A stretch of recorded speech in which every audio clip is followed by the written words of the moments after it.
স্বাগত জানাচ্ছি আরও একবার দেশের সংবাদে। রূপালী ব্যাংকের শেয়ার থেকে হাতিয়ে নিয়েছে 900 কোটি টাকা।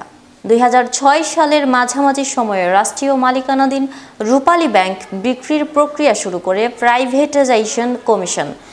দরপত্রে অংশ নিয়ে সৌদি যুবরাজ প্রিন্স বন্দর বিন মোহাম্মদ আব্দুল রহমান আল সৌদ রূপালী ব্যাংকের 93 ভাগ শেয়ারের জন্য $45 কোটি মূল্য প্রস্তাব করেন। বিক্রির গুঞ্জন শুরু হতে না হতেই রূপালী ব্যাংকের প্রতিটি শেয়ার 400 কোটি টাকায় কেনেন সালমান এফ রহমান। পরবর্তীতে জানা যায় এই নামে কোনো সৌদি যুবরাজ নেই, অর্থাৎ এক ব্যক্তি ভুয়া সৌদি যুবরাজ সাজিয়ে রূপালী ব্যাংক কেনার নাটক সাজানো হয়।